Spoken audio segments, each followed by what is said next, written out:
आप सभी भाई बहनों का आध्यात्मिक ज्ञानात्मक चैनल की ब्रह्म मुहूर्त ज्ञान उपदेश कक्षा में एक बार फिर स्वागत है। आज की चर्चा का विषय एक नैतिकता के ऊपर है, क्योंकि वर्तमान समय देखिए कल युग की स्थितियां हैं। अब नैतिकता का ह्रास दिन प्रतिदिन बढ़ता जा रहा है। देखिए कल युग की आयु तो 4,32,000 वर्ष है, और अभी तो बहुत ही आरंभिक स्थितियां हैं, क्योंकि इस 4,32,000 वर्ष में से मात्र अभी 5,127 वर्ष के आसपास ही बीते। तो शेष कलयुग की स्थितियां अभी आने बाकी है। देखिए इन सभी स्थितियों पर हमारी प्रतिदिन सुबह देखिए ब्रह्म मुहूर्त ज्ञान उपदेश कक्षा, और शाम को संध्या बेला ज्ञान कक्षा और प्रश्नोत्तर ज्ञान कक्षा में हम इन सभी स्थितियों पर देखिए मूलभूत रूप से तो प्रकृति के 3 गुणों की हम चर्चा प्रतिदिन ही करते हैं। इन 3 गुणों को समझे बिना आपके हमारे जो 3 शरीर हैं, स्थूल शरीर, सूक्ष्म शरीर और कारण शरीर, ये फिर समझ नहीं आते। ये 84 लाख प्रकार की जोनियों का जो एक स्थितियां हैं, वो तो स्थूल शरीर के स्तर पर है। ये मनुष्य जोनि कर्म जोनि है, साधना जोनि का एक अवसर है। और इस अवसर का यदि आप लाभ नहीं उठाते, लाभ उठाने का मतलब देखिए सत्संग की स्थितियों से है। अक्सर आज देखिए एक साधारण मनुष्य सत्संग शब्द को आते ही थोड़ा उसकी स्थिति में बदलाव आने लगता है। यानी कि एक साधारण मनुष्य, मैंने तो यहां तक अपने जीवन में देखे कि जिन मनुष्यों की आयु देखिए लगभग 60 वर्ष से भी ऊपर होगी है, उनको भी ये सत्संग शब्द से कुछ ऐसी विशेष एक रुचि जगती नहीं। देखिए हम बार बार कहते रहते हैं जागो। एक बार थोड़े शायद 2-3 महीने पहले हमारा एक वीडियो भी आया था जागने के ऊपर। देखिए आपके हमारे जीवन की स्थितियां क्या है। देखिए शिशुकाल तो अबोध रहती है, और उसके बाद की बचपन अवस्था की स्थितियां हैं, 10-12 साल की स्थितियों में वो भी फिर समाप्त हो जाती हैं। फिर किशोरावस्था का आरंभ होता है। अब किशोरावस्था में देखिए रजोगुण की एक स्थितियां बनने लगती है, रजोगुण विकसित होने लगता है। देखिए आरंभिक स्तर पर भले ही आपका हमारा शरीर देखिए तामसी है, ये पृथ्वी जल अग्नि वायु आकाश का बना है, और इसके पीछे का जो कारण है आपके हमारे 5 भोग्य विषय हैं।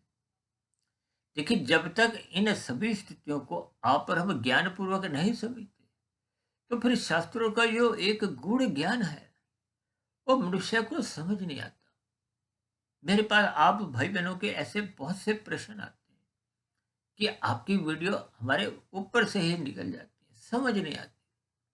देखिए समझ इसलिए नहीं आती क्योंकि मैं बार बार आप सभी भाई बहनों से हाथ जोड़ के विनती करता रहता हूँ कि आप गीता के 13वां और 14वां अध्याय अवश्य ही पढ़ते रहो।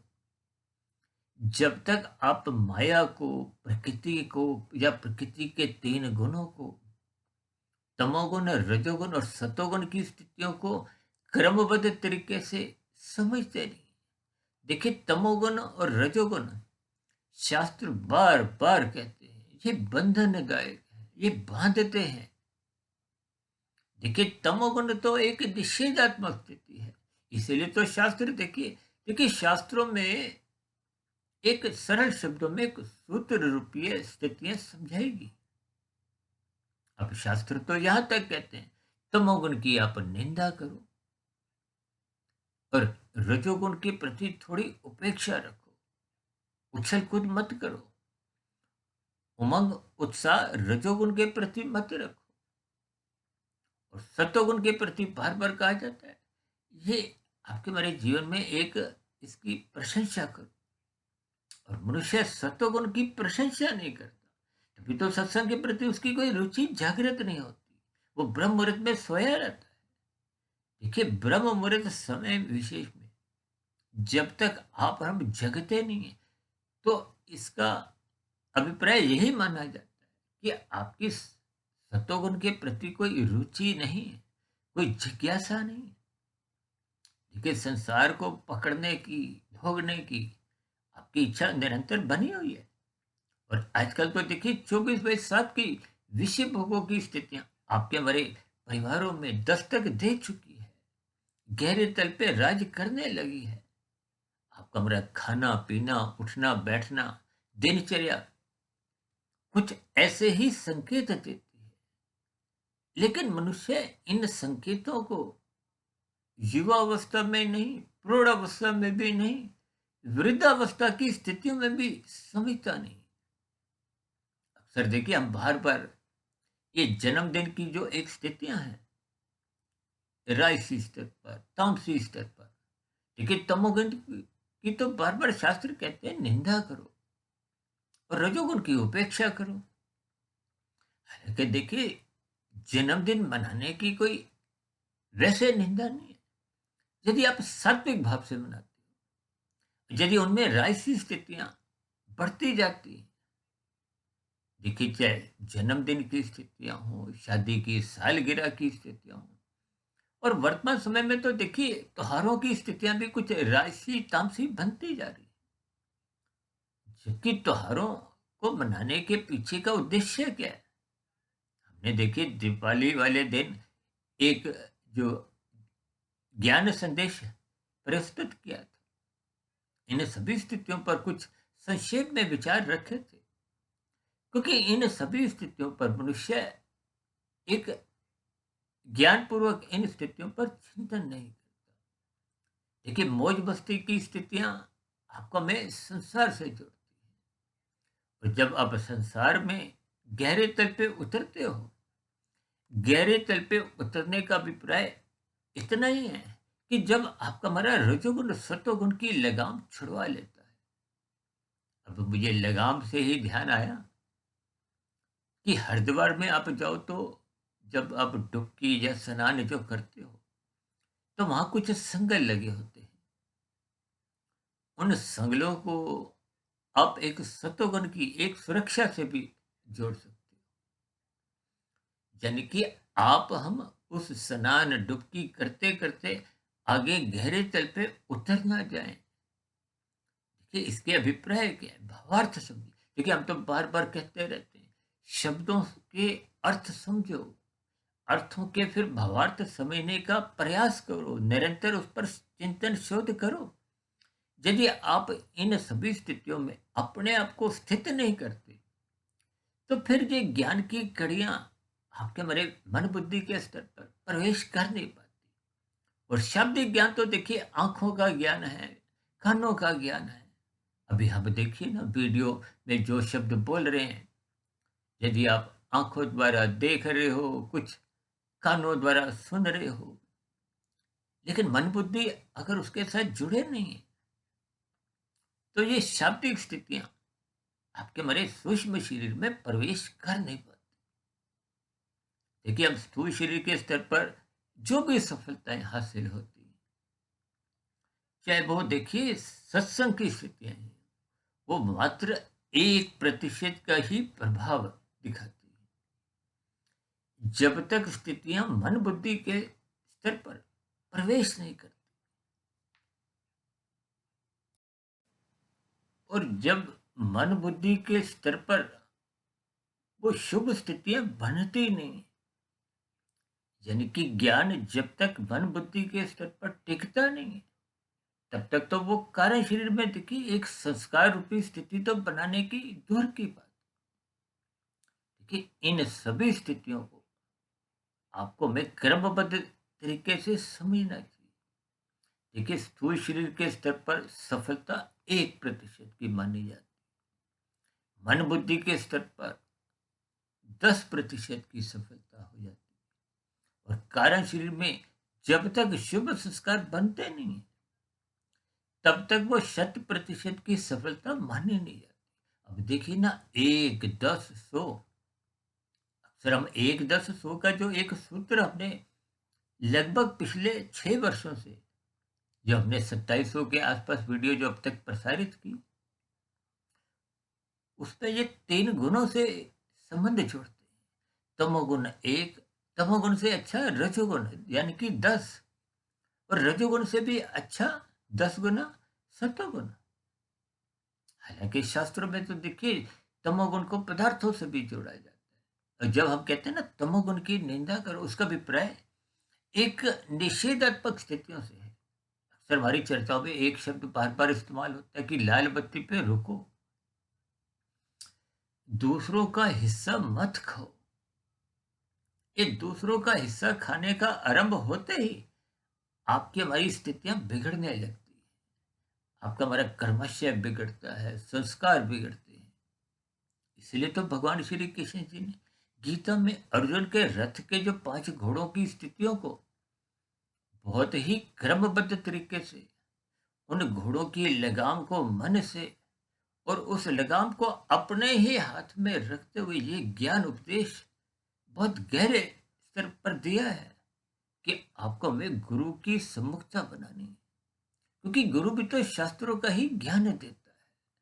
आपके हमारे जीवन में एक सात्विक स्थिति मजबूत करता है, और सात्विक स्थिति जितनी अधिक मजबूत होगी, क्योंकि सतोगुण मुक्तिदायक है, रजोगुण और तमोगुण बंधनदायक है।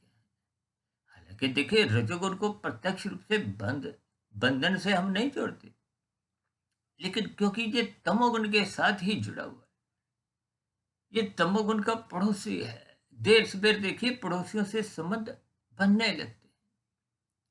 सर, आप कहीं भी रहते हो, देखिए पड़ोसियों में आपके दूर से भले ही हाय हेलो होती हो, जैसे जैसे आप पुराने हो जाते हो, पुराने का मतलब क्या है, जैसे जैसे आप रजोगुण में विषय भोगों में असक्त होने लगते हो, तो ना चाहते हुए भी आपका तमोगुण में आना जाना आरंभ हो जाता है। देखिए इनके शब्दों के अर्थ आप ढूंढिए, फिर उनके भावार्थ समझिए।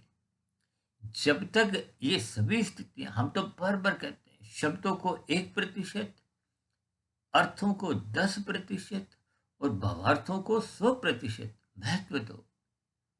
अब देखिए, अक्सर हम तो देखिए जो अपनी चर्चाएं रखते हैं वो गीता ज्ञान पे ही आधारित है। हालांकि गीता का ज्ञान भी देखिए मूलभूत रूप से तो देखिए वेदों का ही ज्ञान है। देखिए वेदों की स्थितियां, ज्ञान की स्थितियां, वैसे तो वेद को ज्ञान से ही जोड़ा गया। वेदों का ज्ञान आरंभिक स्तर पर इसको अपौरुषेय शब्द से जोड़ा जाता है, इसको किसी ने लिखा नहीं। और वेदों का एक सरलीकरण मयातीत महापुरुषों द्वारा, मयातीत का अभिप्राय जिनकी शुभ संस्कार 100% बन चुकी है। और मैं तो देखिए अपनी स्थिति बीच बीच में वीडियो के कभी ना कभी समझाता रहता हूँ। मैं आप भाई बहनों के समान एक मायाबद्ध की ही स्थिति में हूँ। तो गुरुओं के आशीर्वाद से अब परमात्मा जैसे जैसे ब्रह्म मुहूर्त में प्रेरित करते हैं, क्योंकि ब्रह्म मुहूर्त सतोगुण की एक शुद्धतम स्थिति है। उस स्थिति विशेष में देखिए तमोगुण सो चुका है, जो बार बार आपको हमें एक गिरावट की स्थितियों में ले जाता है। जबकि रजोगुण जो आपको हमें संसार की ओर धकेलता है, संसार को भोगने की ओर प्रोत्साहित करता है, आकर्षित करता है। कि संसार में जितने भी विज्ञापन आते हैं वो आपको हमें रजोगुण में घसीटते हैं, और जिसका सत्वगुण कमजोर होता है, देखिए भोगों की वर्षा में यदि आपके पास सत्वगुण ही छाता नहीं है, तो मनुष्य इन भोगों को भोगे बिना रह नहीं पाता। वे शब्दों को जैसे जैसे परमात्मा मुझे कुछ प्रेरित करते हैं, ताकि बात कुछ सरल शब्दों में आपको हमें समझ में आ जाए। इसलिए हम बार बार कहते हैं रजोगुण की उपेक्षा करो, और बिना सत्वगुण मजबूत हुए आप और हम रजोगुण की उपेक्षा कर ही नहीं सकते।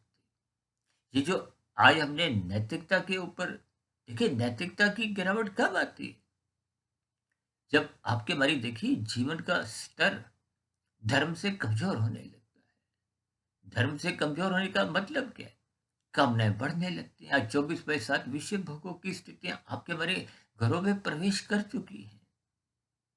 जिसके फलस्वरूप आपका हमारा जो धन कमाने की स्थितियाँ हैं, अर्थ की है, भाग-दौड़ की स्थितियाँ हैं, प्रतिस्पर्धा की स्थितियाँ हैं, ये सभी स्थितियाँ आपको मैं जैसे संसार में एक-दूसरे को लोग ओवरटेक करते हैं और ओवरटेकिंग में देखिए कुछ एक निंदनीय काम कि जैसे कोई किसी की टाँग खींचता है ना आगे बढ़ने के लिए।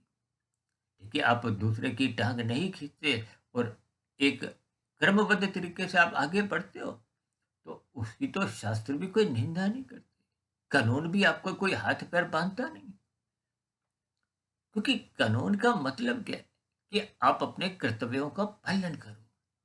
तो बार-बार देखिए कर्तव्य पालन की स्थितियों को धर्म से जोड़ते हैं और एक साधारण मनुष्य देखिए धर्म की यानी धर्म को आप पूजा पाठ तक ही सीमित मत रखें। धर्म का अभिप्राय धारण करने की उस स्थिति से है, आपके विचारों से है, आपके कर्मों से है, आपकी सोच। देखिए ये सभी स्थितियाँ अब बार-बार हम कहते हैं ना कि धर्म का पालन करो, अपने कर्तव्य पालन करो और अक्सर हम देखिए छोटी-सी साधारण बात बार-बार अपने वीडियो में अक्सर दोहराते हैं कि लाल बत्ती पे रुको, दूसरे की हरी बत्ती का सम्मान करो। और ये सभी स्थितियाँ देखिए बहुत ही साधारण स्तर की हैं। ये आपके हमारे जीवन में अनुशासन लाती है। और जो मनुष्य लाल बत्ती पे ही रुकता नहीं है, वहीं कुछ तिकड़म लगाता हुआ आगे भागते हैं, तो आप दूसरों की हरी बत्ती खाते हो। दूसरों का हिस्सा जब आप खाते हो, देखिए जब रजोगुण बिगड़ता है, जब आपको संतोष नहीं होता, देखिए जो 2 मिनट का सब्र नहीं करता, भागने की कोशिश करता है, जब भागने की स्थितियों में ही उलझा रहता है, तो ऐसे उलझने आपके हमारे संस्कार बिगाड़ती है।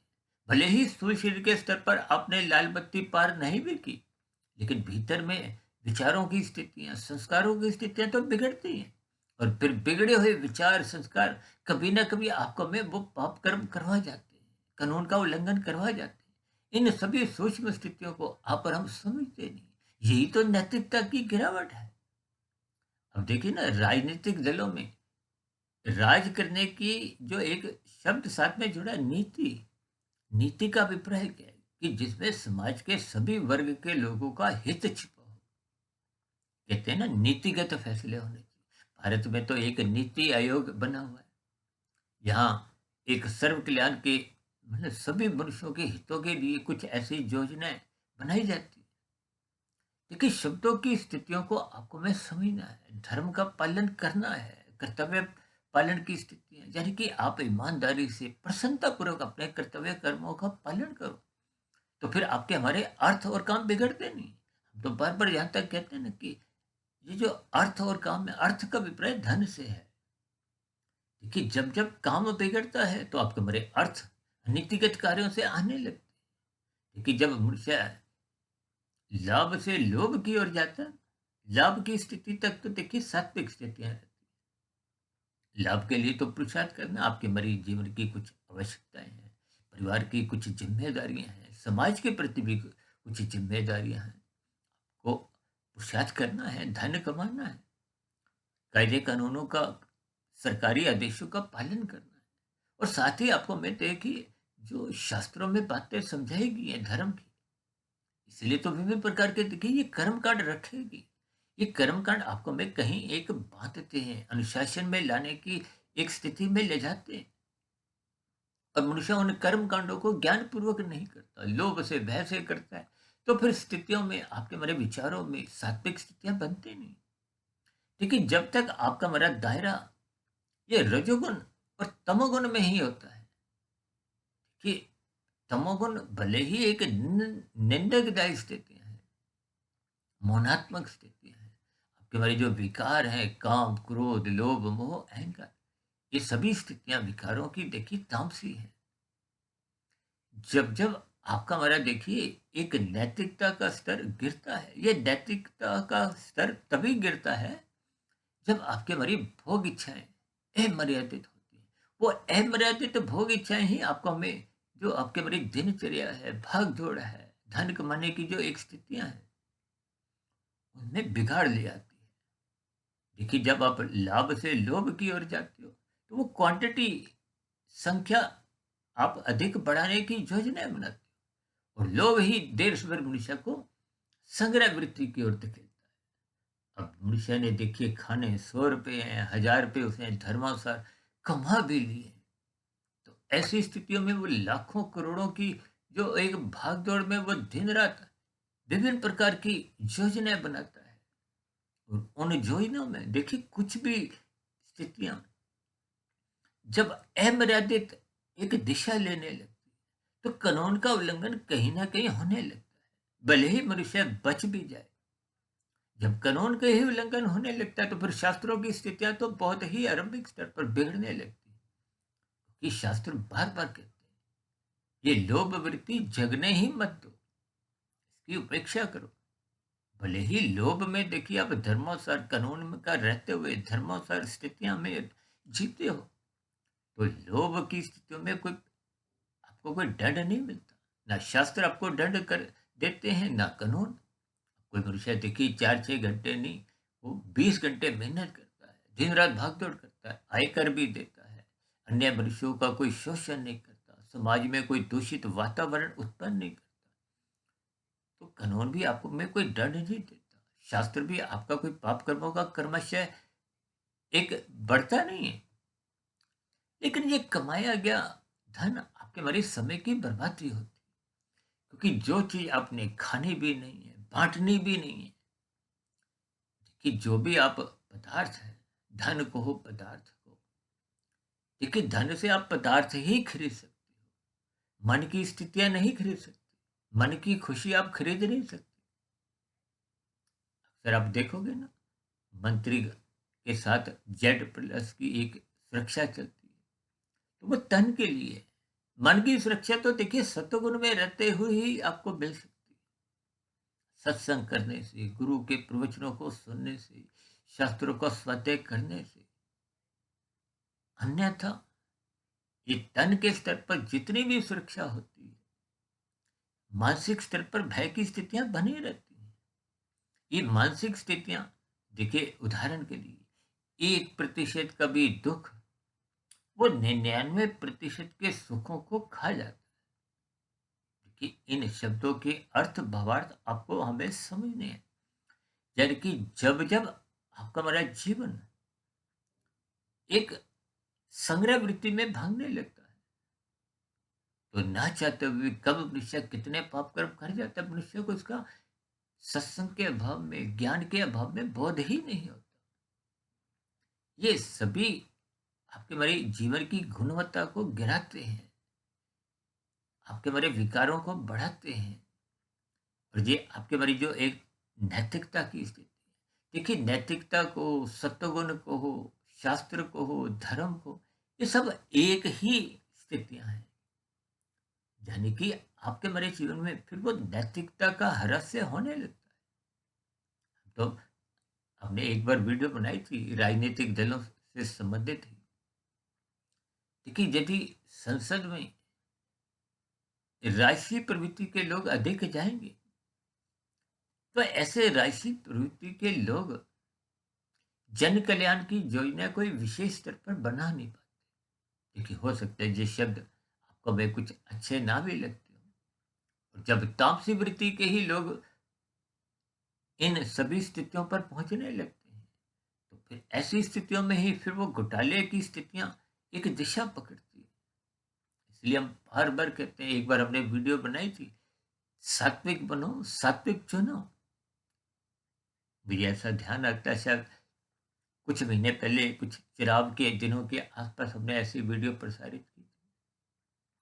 देखिए इन सभी स्थितियों को, क्योंकि जब जब आपका हमारा एक नैतिकता में ह्रास होता है, तो ये धर्म की चार दीवारी कमजोर पड़ने लगती है। जब जब धर्म कमजोर होता है, सत्वगुण कमजोर होता है, तो फिर ये अर्थ और काम बिगड़ने लगते हैं। जिस मनुष्य के अर्थ और काम बिगड़ने लगते हैं, तो फिर जीवन में आध्यात्मिक उन्नति के दरवाजे तो देखिए खुलते ही नहीं। देखिए जो चार पुरुषार्थ धर्म, अर्थ, काम, मोक्ष, हम तो देखिए मोक्ष को पुरुषार्थ ना कहते हुए एक लक्ष्य समझते हैं। कि पुरुषार्थ तो तीन ही है, अर्थ और काम, ये संसारी स्थितियां हैं। धर्म एक सात्विक स्थिति है, या यूं को कि धर्म को आप सत्वगुण से जोड़िए, अर्थ यानी पदार्थ, इसको आप तमोगुण से जोड़िए। देखिए तमोगुण की वैसे निंदा नहीं है, नींद की निंदा नहीं है, आपके हमारे शरीर भी तो तामसी है। इसको तो भगवान श्री कृष्ण जी ने एक रथ का एक सम्मान देते हुए इसकी एक महत्ता समझाई। यदि आपके हमारे ये शरीर की जो भोगेंद्रियां हैं, कर्मेंद्रियां, ज्ञानेंद्रियां, भोग विषय, जब ये गलत दिशा में जाते हैं या योग को अमर्यादित हो जाते हैं, या साधारण शब्द में ये कहो कि जब आवारागर्दी करते हैं। अब देखिए ना, किसी भी माता पिता को अपने बच्चों की आवारागर्दी अच्छी नहीं लगती, तो परमात्मा भी तो आपके हमारे माता पिता हैं, तो उनको भी आप हम मनुष्यों की आवारागर्दी, ये भोग वृत्ति, ये संग्रह वृत्ति अच्छी नहीं लगती। ये मनुष्य जोनि कर्म जोनि है। यदि आपके हमारे जीवन में कर्मों में ही एक निषेधात्मक स्थितियां बनती है, देखिए तमोगुण रजोगुण इसलिए तो बंधनदायक कहा गया। और शास्त्र बार बार कहते हैं सत्वगुण से जुड़ो, कर्म कांड करो, दान पुण्य की स्थितियां बनाओ। ये आरंभिक स्थितियां मनुष्य को कम से कम पाप कर्मों से जोड़ती, भले ही अभी आध्यात्मिक उन्नति के दरवाजे नहीं खुलते। देखिए आध्यात्मिक उन्नति के दरवाजे तो तब खुलना आरंभ होते हैं जब आप कर्म योग, ज्ञान योग, भक्ति योग की स्थितियों में प्रवेश करते हैं। और ये योग की स्थितियां तो तभी बनती हैं जब सर्वप्रथम आपका हमारा सात्विक स्थिति मजबूत होती है। सात्विक स्थिति मजबूत करने के लिए ही आपको में रजोगुण एक मर्यादा में रखता होता है। ये नैतिकता की स्थितियां बनानी होती हैं। ये नैतिकता की स्थितियां तभी बनती हैं जब आप लोभ और संग्रह वृत्ति से बचते हो। देखिए ये घूम फिर के बातें वहीं आके टिकती हैं कि आपको में सत्वगुण का संग करना है, सत्संग करना है, गुरु के प्रवचनों को सुनना है, शास्त्रों का स्वाध्याय करते रहना है, ब्रह्म मुहूर्त में उठना है। तभी आप दिन में जो राशि स्थितियां, ये भोग वृत्ति, ये देर से प्रमाद में गिराती है। प्रमाद में गिरने से फिर वो सात्विक स्थितियां कमजोर होने लगती हैं। सात्विक स्थितियां कमजोर होते ही आपके हमारे नैतिक गुण का ह्रास होने लगता है, कमजोरी आने लगती है, तो फिर ये अर्थ और काम बिगड़ने लगते हैं। देखिए इन सभी स्थितियों को जितना जितना आप क्रमबद्ध तरीके से समझोगे, तो ये ज्ञान की कड़ियां आपको समझ में आने लगेंगी। इसलिए हम बार बार कहते हैं रात को जल्दी सो जाओ, मौनात्मक स्थितियों से बचो, ब्रह्म मुहूर्त में उठो। और ब्रह्म मुहूर्त का समय विशेष सत्वगुण की एक शुद्धतम स्थिति है। इस स्थिति विशेष का आप और हम जितना लाभ उठाओगे, उतना उतना आपके हमारे जीवन में निखार आएगा। आपका हमारा कार्यशील एक सुंदर स्वस्थ बनने लगेगा, शुभ संस्कार बनने लगेंगे। क्योंकि स्थूल शरीर के स्तर पर आप और हम जितनी भी सजावट कर दें, विशेष रूप से देखिए दिवाली के दिनों में आप देखते हो आपका हमारा जो एक स्थितियां हैं, वो स्थूल शरीर के स्तर पर ही गहरे तल पे बनती हैं। अभी मैं बात कर रहा था ना, देखिए जन्मदिन की, शादी की सालगिरह, जब जब जिस राशि स्थितियां होती हैं, तो ये आपके हमारे सत्वगुण को कहीं ना कहीं कमजोर करती हैं, और कहीं ना कहीं तमोगुण में गिरने की संभावनाएं बनाने लगती हैं। ये गुणों के खेल को ही जब तक आप इनको ज्ञानपूर्वक नहीं समझते, इसीलिए गीता में भगवान श्री कृष्ण जी ने इस तीन गुणों के ज्ञान को गुणतम ज्ञान से जोड़ा है। और मैं तो इनको देखिए एक रहस्यमय स्थितियों से भी जोड़ देता हूँ। इसीलिए हमारी चर्चाओं में बार बार इन तीन गुणों की, देखिए शाम को संध्या बिल्ला ज्ञान कक्षा में भी हम जिन शब्दों का चयन करते हैं, उनको तीन रंगों की स्थितियों से दर्शाते हैं। उन तीन रंगों की स्थितियों का अभिप्राय, सफेद रंग से हम सात्विक स्थिति दर्शाते हैं, रंगीन रंग से हम रजोगुण की स्थिति को दर्शाते हैं, और तमोगुण की स्थिति को काले रंग से दर्शाते हैं। ये सभी स्थितियां रंग कुछ संकेत देती हैं, यानी कि भौतिक स्तर पर भी हम कुछ ऐसी स्थितियों का चुनाव करते हैं। अब जैसे संग्रह वृत्ति एक किताब से स्थिति है, लोभ एक रहस्य स्थिति है, लाभ एक सात्विक स्थिति है। लाभ से जुड़ने के लिए शास्त्र कोई मना नहीं करते कि इन शब्दों को जितना जितना आप ज्ञान पूर्वक समझते जाओगे, उतनी उतनी ज्ञान की कड़ियां समझ में आने लगेंगी। सर्वप्रथम मनुष्य पाप कर्मों से बचता है। जब पाप कर्मों से बचने लगता है तो उसकी जो नैतिक गिरावट है वो समाप्त हो जाती है। सत्वगुण मजबूत होने लगता है। सत्वगुण मजबूत होते ही आपके बड़ी योग की स्थितियां, कर्म योग, ज्ञान योग, भक्ति योग, ये आध्यात्मिक उन्नति के एक कमाई के साधन है। और मनुष्य जीवन तो देखिए एक अवसर रूप में आपको मिला है। जैसे खिलाड़ी को देखिए अवसर मिलता है ना, उस अवसर का यदि वो लाभ उठाता है तो मैच जीत जाता है। तो मनुष्य जोनी भी आपको में जीतने के लिए मिली है। यदि आप और हम देखिए मायातीत की स्थिति को प्राप्त नहीं भी होती तो कम से कम आपको हमें अच्छे अंक लाने हैं, यानी कि शुद्ध कमाई करनी है। आपको में कम से कम पुनः मनुष्य जोनी की प्राप्ति करनी है, ताकि आप और हम अधोगति से बचे। अन्यथा ये अर्थ और काम बिगड़ते ही ये पांच भोग्य विषय जब अमर्यादित हो जाते हैं, ये सतोगुण की लगाम छुड़वा लेते हैं, तो ये आवारागर्दी करते हैं। ये 24/7 विषय भोगों की स्थितियां लगभग आवारागर्दी के समान ही। इन संदेशों को आप जितना जितना ज्ञान पूर्वक समझते जाओगे तो ये नैतिकता की स्थितियां आपको समझ में आने लगेगी। यानी कि आपको हमें अपनी गुणवत्ता बढ़ानी है। आपको गुणवत्ता बढ़ाने का अभिप्राय आपको में सात्विक स्थिति मजबूत करनी है। सात्विक स्थिति मजबूत होने से ही रजोगुण मर्यादित रहता है और मनुष्य का तमोगुण में गिरने का प्रश्न ही नहीं उठता। यथासंभव आप और हम आध्यात्मिक उन्नति के दरवाजे क्रमशः खोलने लगते हैं। तो ऐसी सभी सात्विक शुभ स्थितियां हम सभी भाई बहनों के जीवन में भी बनना आरंभ हो, इन्हीं शुभ कामनाओं के साथ चर्चा विशेष का भी यहीं विराम देते हैं। शाम को फिर मिलते हैं संध्या बेला ज्ञान कक्षा में। तब तक आप अपने आध्यात्मिक मित्र सुधीर भाटिया फकीर को इजाजत दें। फिर भी आज की वीडियो संबंधित कोई बात आपको समझ नहीं आई हो, आपके मन में कोई प्रश्न हो, या मेरी ही कही गई बातें आपको तर्क संगत सही नहीं लगी हो, या कही गई बातों पर आपको कोई बुरा लगा हो, कोई आपत्ति हो, शिकायत हो, तो आपके प्रश्नों का, सुझावों का, शिकायतों का नीचे दिए गए कमेंट्स बॉक्स पर जब प्रश्नोत्तर ज्ञान कक्षा में सदा ही स्वागत है। अब चर्चा विशेष को यहीं विराम देते हैं। आप सभी भाई बहनों का इस चर्चा विशेष को ध्यानपूर्वक, धैर्यपूर्वक और गंभीरतापूर्वक सुनने के लिए आप सभी भाई बहनों का बहुत बहुत